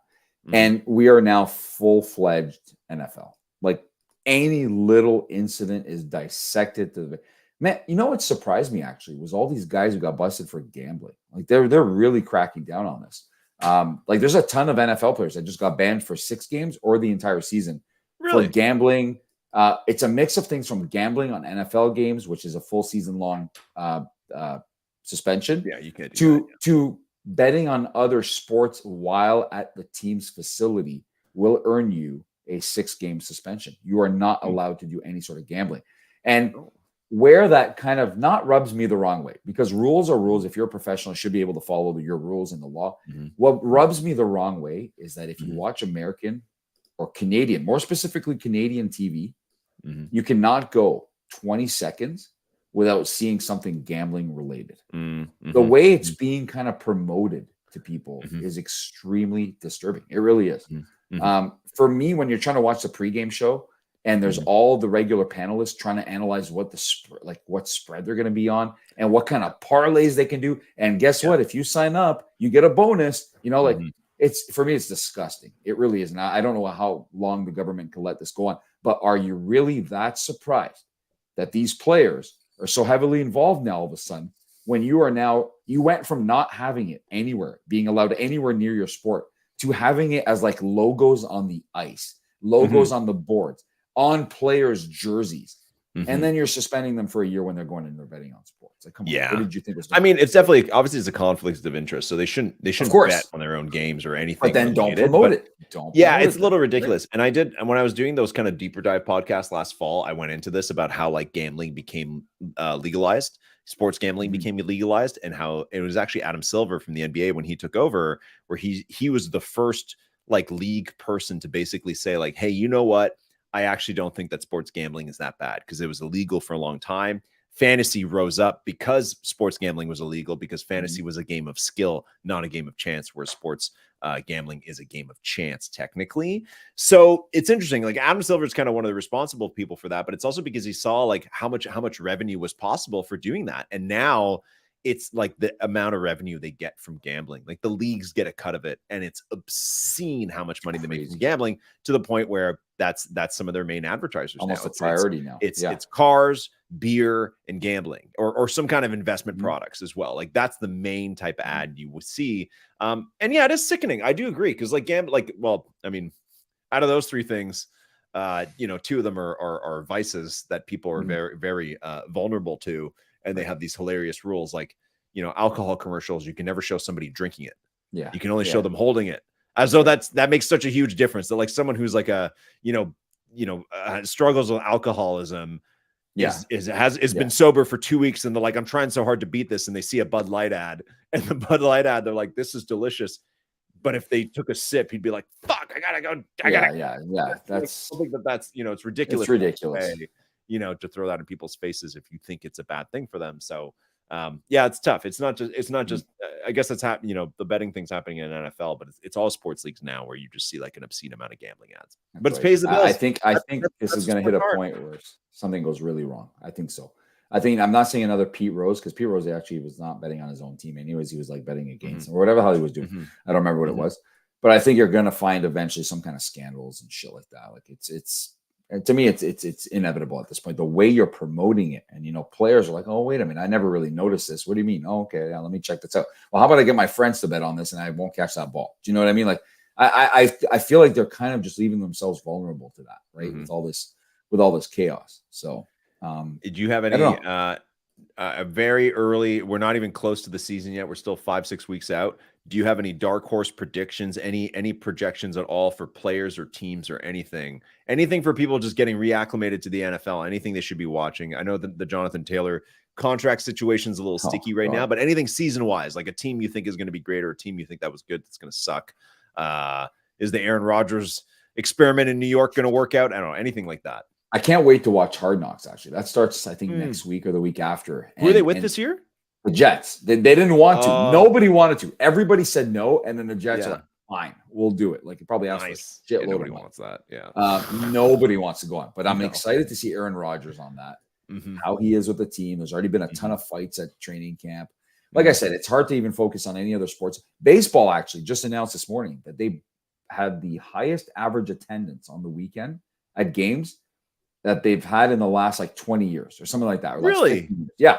Yeah. Wow. They were averaging 39,000 a game throughout the weekend, which is the highest in a very long time. Back to it might stadium. be only I wonder, 10 years, but like 10 or 15 why? years. What's driving that? I don't know what it is. I have no idea, but I'm not going to lie. There's been some good matchups. There's nothing like going to a ballpark on a beautiful summer night, to enjoy the game. I think a lot of the ballparks are becoming state of the art. Like look at the Blue Jays. For years now, the Jays have had those empty corner seats at every game they play, the home games. You don't see that anymore. With all these party decks and stuff, the place is rammed every single game, right? I think just people enjoy baseball again. I don't know what it is. It's kind of a cycle, like the Caterpillars, right? They don't come to my house for 8 years. Well, baseball has these cycles where it goes for a long time, nobody cares. And then all of a sudden, people are super excited about everything that's going on. There's no team dominating as much as people have been used to. Like Dodgers have their issues. Tampa now has their issues. Everybody's got issues. All the top teams have some kind of problem. And it's kind of wide open. The Yankees are not dominating anybody. It's not all about Yankees and the same teams over and over again. I think people are just genuinely excited. So that's going on. What else is coming up right now? Okay. So, I love to derail things. Back to my prediction. I think I don't want to be on the Buffalo Bills train because every time I have high expectations, it's always the same bullshit. I like the Leafs. Yeah. They always make the playoffs and then nothing happens. Yeah. But man, I think we're in for some real chaos. I'm hearing that Russell Wilson is like a whole new quarterback again out of nowhere with Sean Payton. Okay, with Sean Payton. Yeah, I like the Sean Payton. Sign. I do though. No matter how much you don't like Sean Payton or whatever the hell you think he does, for me, that whole bounty thing, I'm not gonna lie, was freaking brilliant. Okay, I don't care what anybody says. Like for me, that was insane. Like if you kill a guy on the field, you're getting the big pot, and guys are actually murdering people out there. That's football, but it wasn't done in the right way. It's not morally, it's not right to do something like that. But Sean Payton knew all about that, as much as he says he didn't. And I think the first thing he said this week at training camp was like, what did he say about the old coaching staff? He's like, that is the worst coaching staff in history of the NFL. The guys that just went out. Like they did the worst job ever. And by saying that, I think it kind of takes the pressure off. And anything they do slightly well this year, we'll be like, yeah, all right, we're seeing some progress here. But Russ did not just become Russ that we saw last year overnight. Okay. So I don't know. The problem with the NFL is, and this is why I don't do my fantasy drafts now, is from now until the start of the season, you're going to have another 5 or 6 key players that are out with injuries and that are gone for the year. Because the season is so short, all it takes is a 6 to 8 week injury and your season's almost out. Look at Jalen Ramsey with the Dolphins. Their big prize safety. He's gone until December minimum, just like that, from an injury in practice or whatever the hell they were doing, right? So I don't have a specific team. That's what I love about the NFL is that whatever schedule they make for prime time halfway through the season, you're always asking, how did that team get so many primetime games? Because they have complete garbage when they were supposed to be really good, right? So we'll see who that is this year. But, I think the KC, Cincinnati, Buffalo triangle in the AFC will continue to rule as long as those quarterbacks are there, no matter who's on the team. You could have, look at Tyreek Hill. He left Kansas City. Did it make the difference everybody said it would make? Absolutely not. No. Because it wasn't about Tyreek Hill. It's Good about teams are about culture, man. And I was about thinking culture. about this. Just totally coaching. throwing it over to NBA. I was just reading about, oh, like how are they going to make Bradley Beal work in Phoenix? Like they need whatever bums they're going to sign to be like their fifth starter. Like what are they going to do? And how far removed they are from being the team in the finals, blah blah blah. And like, I think the culture is the most important thing, and the culture is what makes it so that even when you lose key players, it doesn't matter. Right. And you see that, I think, across all sports. And that's where, and culture also makes your star players be a player of that team for their entire career is culture. Right. And I think that's where someone like a Kevin Durant goes wrong, that it's like he's never been on a team long enough to be part of its culture. The only team he was on long enough was the Thunder, and he got upset that they didn't win a certain year and he left. Right. And that's where it's like putting Beal and Booker and KD together. It's like, yeah, on paper that's good, but you don't rarely has that worked. And you need culture to win. You know what I mean? It's not just good players. And that's why it's like right now, NBA or, NFL, same thing. It's like the teams that seem to always be in the conversation will continue to always be in the conversation, because culture is what wins championships. Culture built around great players, and players that move around team to team, it's just not the same. You know what I mean? And that's I think that's where like NFL is a good example, where it's like, yeah, there's no reason that the Chiefs won't continue to be good for 10 years, so long as Mahomes wants to be part of it and they continue like a winning culture. Like that'll be a Super Bowl threat every year for a long time, right? There's no reason it won't be. I agree. And that's why I said those three teams, because they've got quarterbacks, as long as they're healthy for the next 10 years, will continue to dominate. And you could switch the rest of the team as long as you continue to bring decent players in at every position. Like the whole Stephon Diggs thing. Yeah, he's one of the greatest receivers in the NFL. But guess what? If Stephon Diggs had decided he's out of here, they would have brought somebody else in, and that person or somebody else would have stepped up. And under Josh Allen, still done a great job. Good and great players want to play in great cultures. And mediocre players try their absolute hardest in good cultures. You know what I mean? That's why when a guy goes and plays for like the freaking Warriors in the NBA, you're like, wow, this player's amazing. We never knew. Right. And it's like, it's not because he's that good. It's because he wants to play super well. Like Andrew Wiggins is a good example. It's like you put him in the culture, you put him in the system, and he becomes an all-star. Right. And that's why their draft picks do well as well, even though they're late first round. Because they were guys that were decent enough to be drafted higher. They weren't, because nobody wanted to take a shot on them. And then when they get drafted by these good culture teams, they develop a lot faster than some of the other guys ahead of them in the draft, right? So I've always said that, it's always been a luxury of these teams. Like, oh shit, they're drafting at the end of the first round. But guess what? They're going to take a shot on a guy that nobody else wanted to, that people let slip, and they're going to get the most out of him, whether that be becoming an all-star or a key contributor in the playoffs. That player, like I always said this, these top players, when they get drafted by these complete garbage franchises, I'm like, is that a good thing? Like Cade Cunningham. Okay, dude, you went to Detroit. Are you ever going to do anything there? Like, probably not, man. Like, honestly, you're going to be a good player, maybe, whatever. But are you ever going to like cement your legacy in this league? No chance. It's Detroit. If they can build a winning culture with young draft picks, they can, but not everybody's able to do that, right? And that's where, like, NBA wide, the Sixers were kind of able to do that around Embiid and kind of Simmons, and even though that fell apart, but they made enough moves to kind of keep it going. The Thunder this year, it's like, well, that's the make or break year. Do you have a winning culture or not, right? It's like, you have all these young players, all that stuff. Will they be winners? And in the NFL, I mean, like probably a good example long term, especially from when I used to watch, was the Patriots. Obviously, you had Tom Brady, but it's like how many different wide receivers became household names? That's exactly it. You know what I mean? Like Wes Welker. Like what the fuck is Wes Welker? But he's a huge name, or he was. Julian Edelman, all those guys, man. And Randy Moss had the best season like ever for a wide receiver, or whatever that was, or at least then, through playing in that system. But that's exactly it. Tyreek Hill leaving the Chiefs. Oh, that's it. Chiefs are done forever. No, I don't think so. Tyreek Hill's done forever. Yeah. That's what's happening. Right? Exactly. So that's my feeling. Did you probably didn't see this, but I just have to make this announcement. The championship game of the month-long Major League Cricket was last night. Oh, here we go. Between the Seattle Orcas and the MI New York. And MI stands for Mumbai Indians, which is a huge franchise in the India Premier League of cricket. They have a New York division just for this league. And they came in as pretty heavy underdogs. And one of the hitters on their team put on what was called by a lot of people on Twitter and the experts, one of the greatest batting performances in history of the sport. Ooh. And I witnessed it. Like, how cool is that? Okay. He scored 100 and something runs. Apparently scoring 100 runs with your bat without getting out is like impossible to do. What's the average final score of a game? So average final score of a game, and each team has like 10 batters at bat, as much as they do until they get out, is I'd say like 155, 160, maybe a bit higher. Okay. Damn. So the Seattle Orcas batted first. They got 184 runs. Yeah. If you look at the live line anywhere, that's like a guaranteed win. The second team is not matching that. Yeah. But this guy, who was one of the first batters for the team, alone got 134 points. Jesus. Him alone, without going out.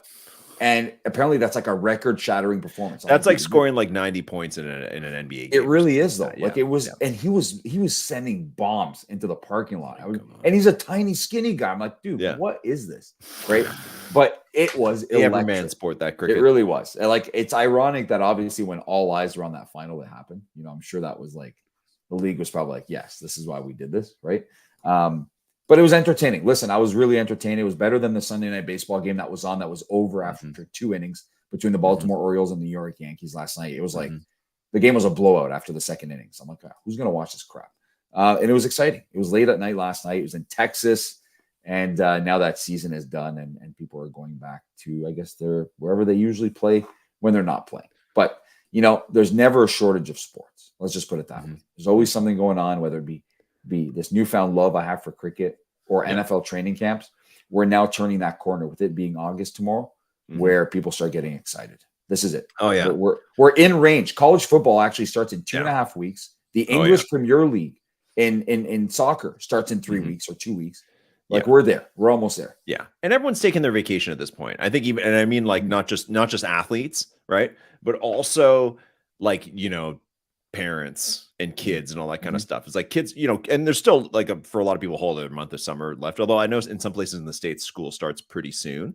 But it's still like July is when you're taking vacation, right? And that's when people are taking time off and all that kind of stuff, go on a trip, whatever it is. So it's like once that's done, you come back.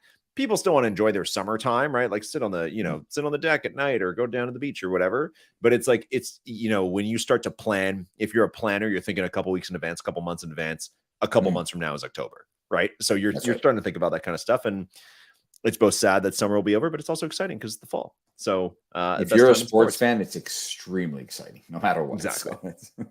And we got some exciting stuff coming up on the first mint, which we haven't revealed very much of yet. But I do think this week, and I hope it's this week, so don't hold me to it. I hope sometime in the next couple of days, first mint holders, day one holders, are going to get a little something special. We'll see. There's a lot of work to be done still, so don't hold me to it. But hopefully in the next couple of days, the first mint day one holders find a little something special. So we'll see about that. Phil, to play us out, I'm going to leave you with my favorite commercial of the last couple of years, starring Russell Wilson, which was a commercial he filmed for Subway sandwich about something called the Danger Witch, and where he talks about doing dangerous things with his sandwich. And somebody dubbed it over to the Dark Knight, like Joker scene where he's at the dinner party, and somehow it matches. So if you've never seen this, enjoy. Oh, wow. There we go. Hey, you want to split this Subway sandwich? It is my signature sandwich. It's called the Danger Witch, and it's dangerously good. Be careful, though. It's spicy. So good. Who bites it like that? Well, did you lose sound? No, it just stopped. Oh, just stopped. Oh, they lose sound on it at this point. Yeah, where does the sandwich go? Why does it keep this screen like that? Okay, well, I'll find the right link and I'll post in a thing. Anyways, it's very well done, and it's very funny. Phil, this has been great. Next week, a holiday in Canada, right? We'll have to find an alternate time to record. It is. But we will make it a work. holiday. We will make it work, all right, as always. All right. Well, have yourself a good week, and people of the First Mint, thanks as usual for listening. See you in August.